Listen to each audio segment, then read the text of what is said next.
Hello दोस्तों, नमस्कार।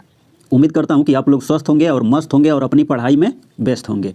First of all, सबसे पहले अगर आप लोग इस मैडम को देख कर आए हैं तो आप लोग अपने जीवन का रास्ता भूल गए हैं।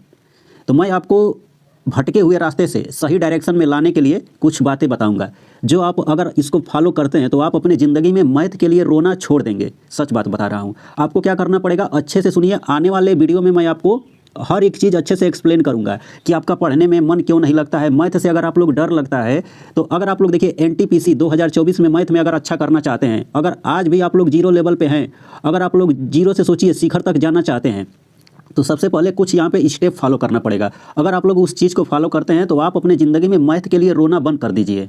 तब आपको रोना नहीं पड़ेगा। अरे काहे का रोना है यार, खाली हाथ आए थे खाली हाथ जाएंगे, ज़िंदगी मिली है इसी को लुटाएंगे। तो ऐसा आप लोग समझिए। मैथ में आप लोग ये समझिए मैथ में क्या है। अगर आप लोगों को सोचिए, अगर जोड़ आ रहा है, गुणा आ रहा है, घटाना आ रहा है, भाग आ रहा है, तो इसका मतलब आप लोगों को मैथ आ रहा है। मैथ एकदम हलवा है। बस कुछ लोग आपके अंदर ना डर का माहौल बना दिए हैं कि एनटीपीसी के लिए अलग से मैथ का कोर्स ले लीजिए, ग्रुप डी के लिए अलग से मैथ का कोर्स ले लीजिए, आरपीएफ मान लीजिए एसआई आ जाएगा, आरपीएफ एसआई, उसके लिए अलग से मैथ ले लीजिए, एसएससी के लिए अलग से पढ़ लीजिए। अरे यार आप लोग समझिए, ऐसे सोचिए। अगर मान लीजिए ये पूरा आप लोग ऐसे सोचिए ये 100% है मैथ, और मैथ में ऐसा थोड़ी है कि मान लीजिए एसएससी का परसेंटेज और रेलवे का परसेंटेज, एसएससी का परसेंटेज और रेलवे का परसेंटेज अलग है। वो तो सेम सेम है ना, बस नंबर आप क्वेश्चन किसी में कम आते हैं, किसी पे ज़्यादा आते हैं। तो बस आप लोग मेरी बात को अच्छे से सुनिए। तो आइए सीधे मैं आप लोगों को अच्छी बात बताता हूँ, आप लोग सुनिए। देखिए मैथ को अच्छा करने के लिए आप लोग यहाँ पे समझिए। देखिए यहाँ पे दो चार बातें हैं। देखिए सबसे पहले यहाँ पे मैथ लिखा गया है।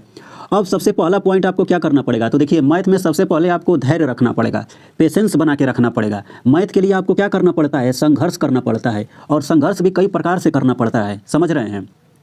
अगर आप लोग सोचिए, आप लोग यहाँ पे देखिए आपका जो जो डाउट है मैं लिख के लेके आया हूँ। देखिए क्या है, अच्छा मैथ अच्छा कैसे करें। सर डर लगता है, भूल जाते हैं, पढ़ने का मन नहीं करता है, रिवीजन कैसे करें, मॉक कैसे दें, स्पीड कैसे बढ़ाएं। तो इन सारे चीज़ पे मैं बात करूंगा। तो सबसे पहले आप लोग अच्छे से सुनिए।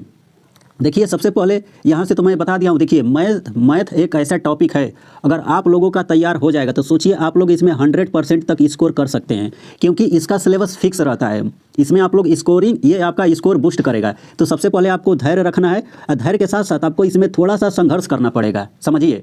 अगर आप लोग, और तीसरा हमारा क्या है पॉइंट, तीसरा पॉइंट आप लोग देखिए लिखा गया है मैथ अच्छा कैसे करें। तो मैथ अच्छा करने का बेस्ट तरीका क्या है, तो बेस्ट तरीका है आपका रिवीजन। और रिवीजन भी कई प्रकार से आप लोग कर सकते हैं। तो सबसे पहले आप लोगों को क्या करना है, सबसे पहले ना मैथ का सिलेबस कंप्लीट करना है। उसके बाद से डेली या हफ्ते में 2 दिन बार रिवीजन करना है। समझिए, अगर डेली या हफ्ते में 2 दिन अगर आप लोग रिवीजन करते हैं, या तो देखिए 1 से लेके 5 दिन तक, देखिए हफ्ते में 7 दिन होता है, तो 5 दिन तो आप लोग पढ़ सकते हैं। समझिए 5 दिन पढ़िए, 2 दिन रिवीजन के पर्पज से आप लोग लीजिए। खाली मैथ नहीं, हर सब्जेक्ट को आप लोग इससे रिलेट करते हैं। अब देखिए अगर आप लोगों को डर लग रहा है तो लगता है तो कोई बात नहीं है। आप लोग सोचिए, मान लीजिए कोई भी चीज़ है, जब तक आप उसको करेंगे नहीं तब तक तो आप उससे डरते रहेंगे। तो डर के आगे जीत है ना, तो आपको डरना नहीं है, करना है। सबसे पहले बड़ी बात क्या है, सबसे पहले देखिए आप लोग रटना क्या कर देंगे, बंद कर दीजिए। मैथ में आपको रटेंगे तो आप लोग कुछ नहीं कर पाएंगे। सबसे पहले आप लोगों को समझना पड़ेगा मैथ का हर, जैसे कंसेप्ट हुआ, फार्मूला हुआ, हर चीज़ आपको थोड़ा सा समय देना पड़ेगा। क्या आपको क्या देना पड़ेगा, टाइम देना पड़ेगा। लेकिन आप लोगों के पास तो टाइम है नहीं। टाइम तो आप लोग अपना कहीं और दे रहे हैं। तो वहाँ से टाइम आप लोग हटा के मैथ पे फोकस कीजिए। अगर आप लोग जहाँ पे टाइम दे रहे हैं उस टाइम को हटा के अगर एक जगह पे फोकस करते हैं तो आपका जीवन अच्छा हो जाएगा। क्योंकि देखिए जिसको आप लोग टाइम दे रहे हैं तो वो चीज़ आपकी हो रही है ना। तो इसी तरह मैथ में है, अगर आप लोग थोड़ा सा मैथ को टाइम देंगे, अगर इससे आप लोग पर्चे बनाएंगे तो ये भी आपको पर्चे बनाने में मतलब आसानी होगा। क्योंकि अगर आप लोग जिसको लाइफ से ऐसे रिलेट करके देखिए, अगर आप लोग जो पढ़ेंगे, आप लोग ऐसे सोचिए, जीवन का एक फंडा होता है। क्या होता है कि जो दिखेगा वो बिकेगा, जो मिलेगा वो याद रहेगा, और जो नहीं मिलेगा वो भूल जाएगा। तो उसी प्रकार पढ़ाई है, अगर आप लोग पढ़ेंगे तो आपको याद रहेगा, और नहीं पढ़ेंगे तो भूल जाएंगे। उसके लिए क्या करना पड़ेगा, बार बार रिवीजन करना पड़ेगा। तो भूलने वाली जो काम है ये प्रक्रिया चलती रहेगी। अगर सोचिए, अगर हम लोग मान लीजिए कोई भी, जैसे हम लोग परसेंटेज पढ़ लिए, अगर एक बार अगर पढ़ लिया, अगर हमें पढ़ लिए पूरा कंसेप्ट क्लियर है, अगर नहीं भूलेंगे तो हमारा दिमाग पगला जाएगा। समझ रहे हैं। तो पागल होने से अच्छा है ये प्रक्रिया चलती रहेगी। जब तक पीछे का भूलेगा नहीं तब तक नया आप लोग कैसे याद कर पाएंगे। अब पढ़ने में मन नहीं लगता है तो इसका डाउट मैं आपको क्लियर कर दूँ। तो मैं कह रहा हूँ, जैसे ये मान लीजिए ये आपका टेबल है, आप लोग समझिए ये आपका टेबल हो गया। यहाँ पे आपकी ये बुक हो जाएगी, ये मान लीजिए आपकी कुर्सी है। अब मोबाइल को ना आप लोग इधर साइड में रख दीजिए, यहाँ पे मान लीजिए मैथ का बुक रख दीजिए। अगर आप लोगों का पढ़ने में मन नहीं कर रहा है तो हम कर रहे हैं 7 दिन। अगर आप लोग इस रूटीन को फॉलो कीजिए, आपको क्या करना पड़ेगा, किताब को खोलना नहीं है, बस आप लोग 1 घंटा मैथ की किताब यहाँ पे अपने सामने रख के बैठ जाइए। सोचिए नहीं पढ़ेंगे, सोचिए आप लोग 1 दिन नहीं पढ़ेंगे, 2 दिन नहीं पढ़ेंगे, 3 दिन नहीं पढ़ेंगे, 4 दिन, 5वें दिन तो आपके दिमाग में ना आएगा ना कि यार मैं झूठ मूठ का यहाँ पे बैठा हूँ, कि अगर हमारे सामने किताब रखी है तो इसको पढ़ ही लेता हूँ, कुछ जानकारी मिल जाएगी। तो एक तो बात यहाँ पे है, तो आप लोग ये रोना बंद कर दीजिए। ज़िंदगी में ना कोई किसी का एक्सक्यूज नहीं सुनता है। अगर सोचिए, अगर आपका मन नहीं लग रहा है तो उसको लगाइए, क्योंकि हम लोग जिस फैमिली से आते हैं वहाँ पे सरकारी नौकरी बहुत बड़ी चीज़ होती है। अगर एक बार आपको नौकरी लग जाती है तो सोचिए आपकी आने वाली 3 पीढ़ी सही हो जाएगी। मतलब आप पैसे के लिए, आपके लड़के, घर परिवार वाले कोई भी मतलब भटकेंगे नहीं, एकदम सही, सब कुछ सुधर जाएगा। तो रिवीजन आपको क्या करना है मैं बता दिया हूँ। देखिए क्या करना रहता है, या तो आप लोग डेली रिवीजन कर सकते हैं, 1 घंटा दीजिए, या आधा घंटा दे सकते हैं, 1 घंटा मान लीजिए, या तो हफ्ते में 2 दिन रिवीजन कर लीजिए। अब देखिए मॉक टेस्ट कैसे दें, तो मॉक टेस्ट देने का सही तरीका क्या है। अगर आपका अगर आपका सिलेबस 50 से 60% कंप्लीट है तो आप लोग मॉक टेस्ट दे सकते हैं। अब देखिए अगर आप लोग मॉक टेस्ट जब देंगे तो आप लोगों को क्या करना है, नंबर पे फोकस नहीं करना है कि टॉपर का मान लीजिए अच्छा नंबर आ रहा है, मेरा तो मान लीजिए 100 नंबर का पेपर है, एनटीपीसी का 100 नंबर का पेपर है, मान लीजिए आपका 50 नंबर आ गया और उसके बाद से मान लीजिए कोई टॉपर है, उसका मान लीजिए आ रहा है 80 नंबर आ रहा है। अब आप लोग क्या करेंगे, तुरंत आप लोग क्या करते हैं, इससे कंपैरिजन करना स्टार्ट कर देते हैं। जैसे अगर आप लोग तुलना करेंगे तुरंत आप लोग डिप्रेशन में चले जाएंगे।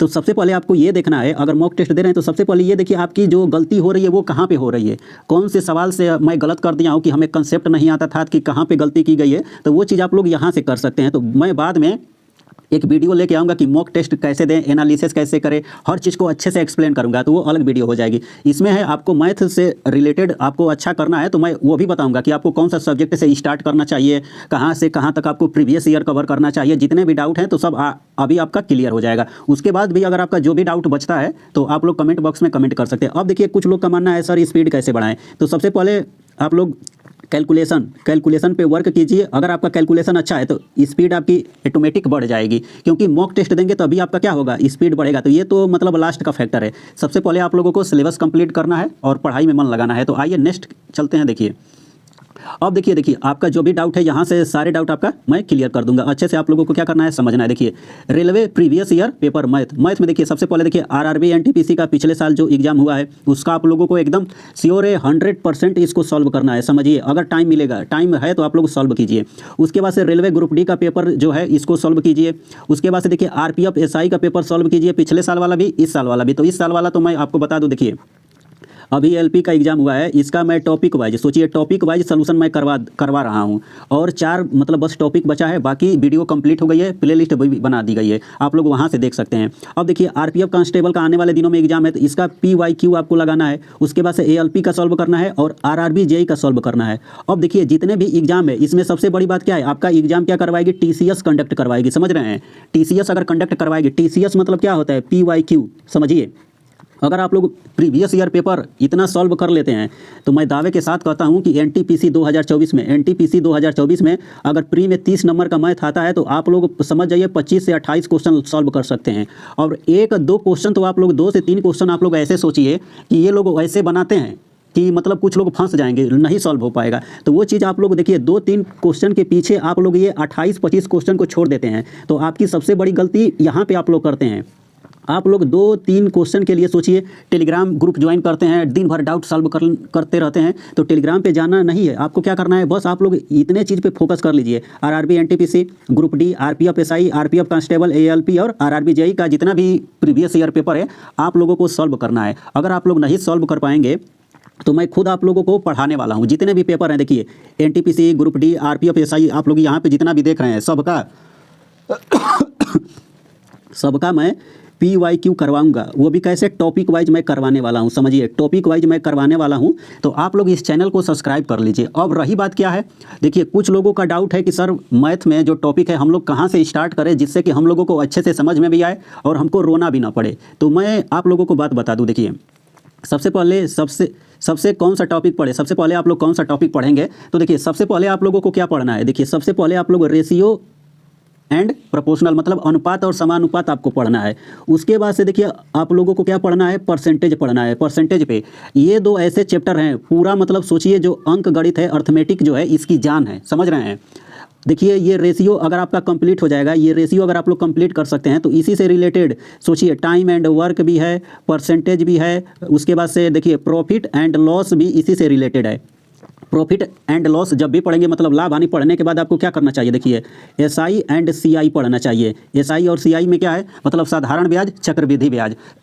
सेम टू सेम क्वेश्चन है। टाइम एंड वर्क पढ़िए, टाइम एंड वर्क के साथ टाइम एंड डिस्टेंस जो आता है, अदर टॉपिक जितने हैं। लेकिन सबसे पहले आप लोगों को देखिए अगर फोकस करना है तो ये रेशियो प्लस ये परसेंटेज पे ज़्यादा फोकस कीजिए। अगर आप लोगों का अगर ये दो टॉपिक अगर अच्छे से तैयार हो गया तो मैं वादा करता हूं कि आने वाले जितने भी टॉपिक हैं आप लोगों को हलवा नज़र आएगा।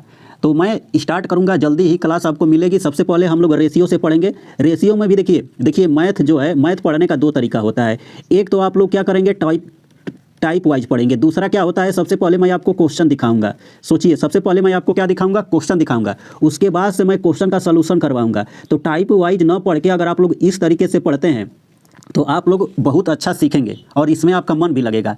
तो उम्मीद करता हूं कि आप लोगों को अच्छे से समझ में सब कुछ आ गया होगा। देखिए कुछ लोग कहते हैं कि सर मैं पेड कोर्स लूं कि ना लूं, तो ये आपकी इच्छा है, आप लोग ले भी सकते हैं। बाकी अगर देखिए अगर आप लोगों को देखिए कोई भी टीचर हो, सभी लोग अच्छा अपने आप में अच्छा पढ़ाते हैं, कोई भी टीचर बेकार नहीं पढ़ाता है। तो मैं ये नहीं कहूँगा कि आप किसी का पेड कोर्स मत लीजिए, सबका अगर जिसको आपको अच्छा लगे उसका ले लीजिए। बाकी मैं पढ़ाना स्टार्ट करूँगा। हम लोग रेशियो से स्टार्ट करेंगे, उसके बाद से परसेंटेज पढ़ेंगे, उसके बाद से लाभ और हानि पढ़ने वाले हैं। तो चलिए यहीं तक सेशन है। उम्मीद करता हूँ कि आप लोगों को ये जानकारी अच्छी लगी होगी। तब तक के लिए नमस्कार, जय राम जी की।